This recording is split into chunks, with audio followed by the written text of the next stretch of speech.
Hello guys, welcome back to my channel. कहते हैं जब महक उठे घर भर में देसी मसालों की खुशबू और कटहल बने बिरयानी का हीरो, तो तैयार हो जाइए एक ऐसे स्वाद के लिए जो शाही भी है और पूरी तरह से देसी भी। हाँ, मैं बात कर रही हूँ कटहल बिरयानी की, जो सबका दिल जीत लेता है। तो चलिए बनाते हैं ये लाजवाब कटहल बिरयानी, जो बहुत ही आसान तरीके से घर पे बनता है। तो आज की जो कटहल बिरयानी बनने वाली है वो मैं अकेले नहीं बनाऊंगी। यहाँ पे मेरी मदद करने वाला मेरा भाई है, जो कटहल बिरयानी बनाने में मेरी मदद करेगा।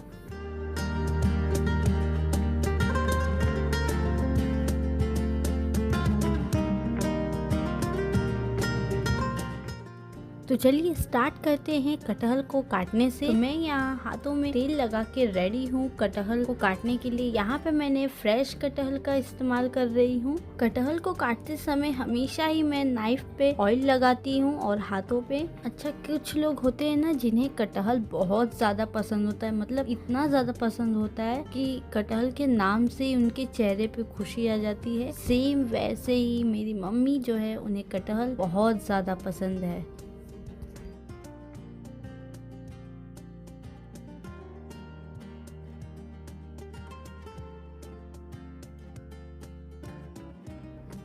अच्छा, एक और बात, कुछ लोग कहते हैं कि जब भी हम कटहल की सब्जी बनाते हैं या कोई और रेसिपी बनाते हैं, बिल्कुल नॉनवेज जैसा फ्लेवर देता है, यानी कि मटन चिकन ऐसा टाइप। पर ऐसा कुछ भी नहीं है। जो लोग ऐसा सोचते हैं उन्हें मैं ये बताना चाहती हूँ कि कटहल के जो पीसेस होते हैं उनका टेक्सचर नॉनवेज के जैसा होता होगा, लेकिन टेस्ट गरम मसालों का होता है जो हम बनाते हैं। नॉनवेज का टेस्ट नहीं देता है। हाँ, बनाने के बाद अगर उसमें नॉनवेज का फ्लेवर आ रहा है तब वो आपके मसालों का कमाल होता है। बाकी कटहल, अच्छा, ये जो कटहल के रेशे होते हैं ना, वो बहुत ही टेस्टी लगते हैं। जब कटहल की सब्जी या फिर किसी बिरयानी में हम डालते हैं, उनमें मसालों का जो स्वाद होता है वो वाह वाह क्या लगता है। भी आप कटहल की सब्जी या फिर कटहल बिरयानी बनाए तो फ्रेश कटहल ले और रेशे वाले ज्यादा कटहल लें, क्योंकि वो ज्यादा फ्लेवरफुल होते हैं।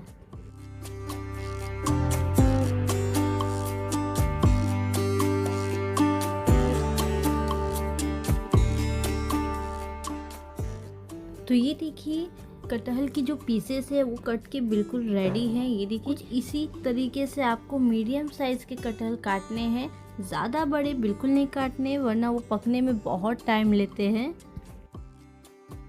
तो अब मैंने यहाँ एक कढ़ाई लिया है जिसमें मैं तेल डाल रही हूँ और तेल को गर्म होने के लिए थोड़ी देर के लिए छोड़ दूंगी मीडियम फ्लेम पे, क्योंकि अब मैं इसमें प्याज को फ्राई करूंगी, जिसे मैरिनेशन में मैं यूज करने वाली हूँ, यानी कि बरिस्ता जिसे कहते हैं। ज्यादा कर ये बिरयानी में बहुत ही अच्छा टेस्ट लाता है। बरिस्ता बनाने के लिए आपको प्याज को पतले पतले साइज में कट करने हैं, चॉप नहीं करना, आपको लंबे लंबे साइजेस में कट करने हैं और फिर गोल्डन ब्राउन होने तक फ्राई करना है। तो अब यहाँ पे जो कटे हुए कटहल है वो मैं एक बाउल में डाल रही हूँ। कटहल को मैरिनेट करेंगे हम, क्योंकि मैं प्याज को फ्राई कर रही थी तो मैंने अपने भाई से कहा कि तब तक वो कटहल को मैरिनेट कर दे। यहाँ पे कटहल मैरिनेट करने के लिए सबसे पहले हमने आधा चम्मच जीरा डाला है, 1 कप के करीब कटा हुआ बारीक हरा धनिया डाल दिया है, 1 चम्मच नमक डाल के 1 चम्मच लाल मिर्च पाउडर और आधा चम्मच हल्दी पाउडर डाल दिया है। और मैंने यहाँ फ्राई किए हुए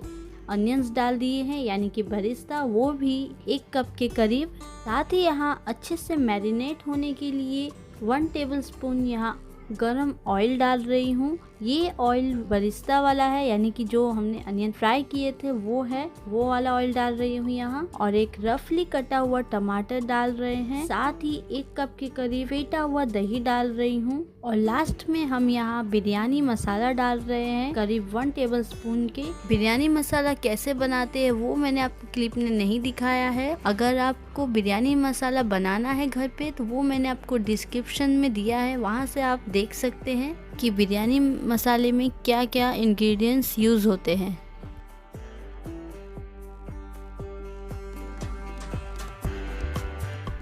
अब यहाँ पे मेरा भाई जो है वो हाथों से कटहल और बाकी इंग्रेडिएंट्स को मिक्स कर रहा है और इसी स्टेज पे वो एक चीज़ डालना भूल गया, जिंजर गार्लिक और ग्रीन चिली का पेस्ट। तो यहाँ पे मैंने पेस्ट डाल दिया है, वो भी 2 टीस्पून के करीब।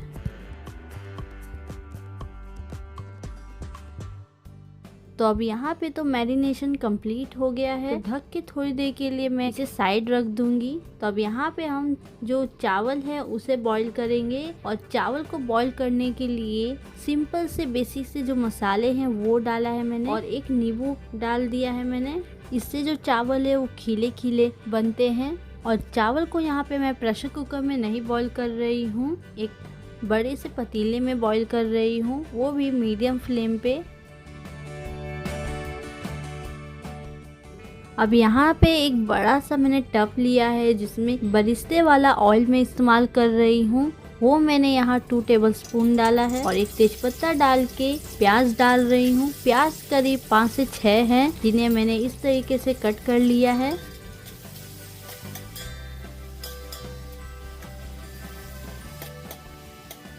अच्छा, यहाँ जो प्याज है डार्क गोल्डन ब्राउन बिल्कुल नहीं करना है, हल्का सा बस गोल्डन ब्राउन हो जाए उतना ही काफी है। अच्छा, चावल जब भी हम बिरयानी के लिए यूज करते हैं तो धो के उसे डायरेक्ट पकाने लगते हैं, वो बहुत ही टाइम लेते हैं पकने में। तो इससे अच्छा बेटर आइडिया है मेरे पास, और टिप भी ये कि चावल को पकाने से पहले 10 मिनट पानी में आप भिगो के रखेंगे तो चावल जो है सॉफ्ट बनेंगे और जल्दी बनेंगे। यहाँ पे चावल बनके बिल्कुल रेडी हैं, उनको मैं दूसरे पतीले में निकाल लूंगी। अच्छा, कुछ लोग कहते हैं कि चावल बिरयानी के लिए आधा ही कुक करना चाहिए, लेकिन मेरा मानना है आप पूरा अच्छी तरीके से कुक करें, क्योंकि बाद में वो चावल में दम लगता है, वो पकते नहीं हैं। अक्सर कुछ लोग इसी तरह करते हैं और उनके चावल कच्चे ही रह जाते हैं बिरयानी में, तो ये गलती बिल्कुल मत कीजिए आप। चावल बहुत ही खिले खिले बने हैं।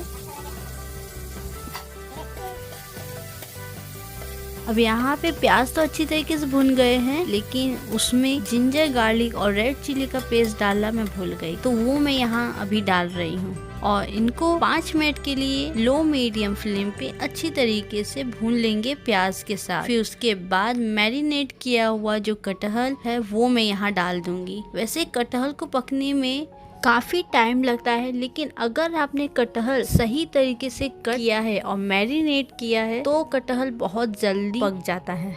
तो अब इस स्टेज पे हम 8 से 10 हरी मिर्ची जिसे बीच में से कट कर लिया वो मैं यहाँ डाल रही हूँ, क्योंकि इतने सारे कटहल में उतनी मिर्ची काफी नहीं रहेगी, इसीलिए हम और डाल रहे हैं। यहाँ पे मैंने आपको बताया नहीं कि हमने कटहल बिरयानी में आलू का भी इस्तेमाल किया है, करीब 2 से 3 आलू का इस्तेमाल किया है। उबले हुए डालते समय क्लिप ही हट गई थी, इसीलिए वो क्लिप मैं आपको दिखा नहीं पाई, तो मैं आपको बता रही हूँ कि इसमें आप आलू का भी इस्तेमाल कर सकते हैं। स्टेज पे कटहल जो मैरिनेट किया था वो अच्छी तरीके से पक चुका है, उसे कट करके भी मैंने यहाँ देख लिया है।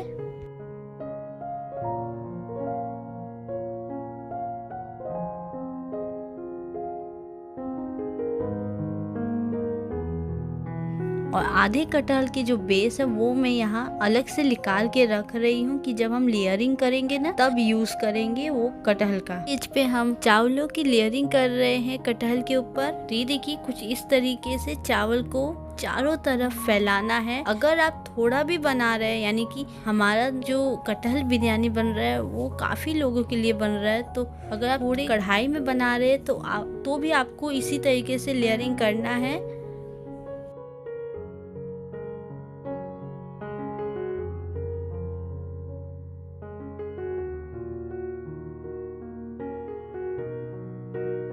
यहाँ पे आधे चावल तो डाल चुके हैं हम। अभी स्टेज पे कटे हुए हरे धनिया डाल रहे हैं, साथ ही बरिस्ता यहाँ डाल देंगे 1 कप के करीब, और लाल मिर्च का पेस्ट जो होता है वो हम यहाँ डाल रहे हैं। साथ ही जो कटहल हमने अलग से निकाला था यानी कि लेयरिंग के लिए वो मैं यहाँ डाल रही हूँ, और जो बिरयानी मसाला बचे हुए थे वो भी हम यहाँ डाल देंगे।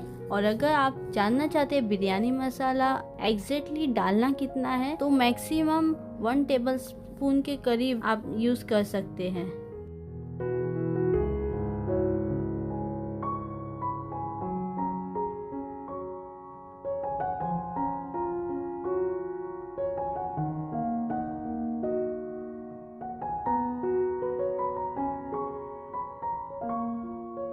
यहाँ पे सेकंड लेयरिंग हो रही है चावलों की, जो मेरा भाई कर रहा है। उसने कहा कि मुझे भी लेयरिंग करना है, तभी उसने ऊपर से ये जो बिरयानी मसाला होता है वो एक्स्ट्रा डाल दिया उसने। आप चाहे तो चिकन मसाला भी यूज कर सकते हैं। ऊपर से मैं फिर से डाल रही हूँ हरे धनिया के पत्ते और हरे मिर्ची, जिन्हें बीच में से कट कर लिया है, और साथ ही बरिस्ता डाला है मैंने यहाँ।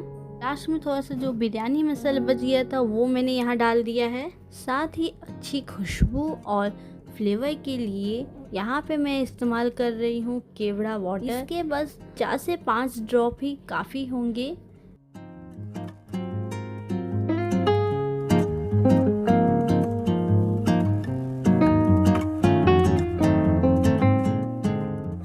और आपके घर में बिरयानी की खुशबू बिल्कुल फैल उठेगी, यानी कि महक उठेगी। बस अब ढक्कन लगा के धीमी आंच पे इसे 1 घंटे के लिए इसी तरह छोड़ देंगे, जब तक इसमें एक अच्छा सा दम ना आ जाए। एक बात और है कि जब हम बिरयानी लेयरिंग करते हैं उसके बाद जब के पकाते हैं तो नीचे क्या है लग जाता है चारों तरफ, यानी कि जल जाता है। अक्सर लोग साथ ये होता है। तो आपको इतना ख्याल रखना है कि जो आपका टब है, यानी कि टब कढ़ाई जिसमें भी बिरयानी बना रहे या फिर लेयरिंग कर रहे हैं, उसका जो बॉटम है वो हैवी होना चाहिए। अगर वो हैवी नहीं है तो नीचे आपको बड़ा या छोटा जो तवा होता है वो रख के आपको पकाना होगा। इससे क्या है वो जलेगा नहीं और अच्छी तरीके से चारों तरफ पकेगा भी।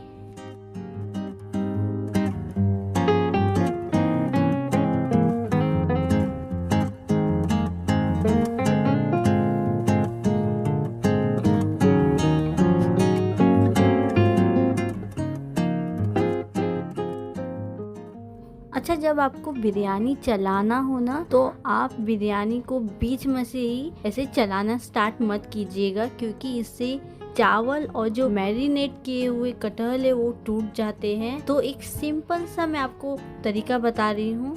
चावलों को साइड से उठाते हुए ऊपर की तरफ निकालिए, फिर सर्व कीजिए। तो ये देखिए कटहल बिरयानी बन के बिल्कुल रेडी है। दिखने में जितनी अच्छी लग रही है, खाने में उससे भी ज़्यादा टेस्टी लग रहा है। यहाँ पे मेरे चावल थोड़े छोटे छोटे हैं, क्योंकि यहाँ पे बिरयानी राइस का मैंने यूज़ नहीं किया है। कई बार होता है ना कि बिरयानी राइस हमारे पास नहीं होते, पर फिर भी हमें बिरयानी खाने का मन होता है।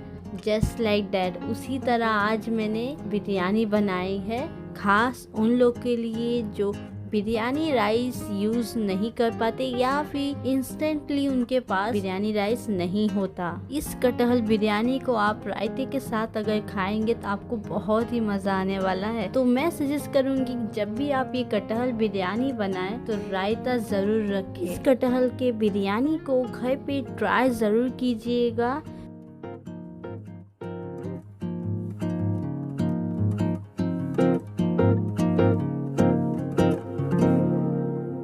ये कटहल का बिरयानी खास उन लोग के लिए जिन्हें कटहल बहुत ज़्यादा पसंद है, और जिन्हें नहीं पसंद है उन्हें भी ये कटहल बिरयानी बहुत पसंद आएगी। एक बार ये कटहल बिरयानी घर पे ट्राई ज़रूर कीजिएगा, बहुत पसंद आएगी। तो बस आज के लिए इतना ही। मिलती हूँ आपसे अगले वीडियो में अगले रेसिपी के साथ। तब तक के लिए मेरे चैनल को सब्सक्राइब जरूर कर दीजिएगा, और अगर आपको ये कटहल की बिरयानी पसंद आई है लाइक और शेयर जरूर कीजिएगा। कमेंट में मुझे ज़रूर आप बताइए कि किसको कटहल बिरयानी पसंद है और किसको ये कटहल बिरयानी पसंद आई है जो मैंने बनाई है।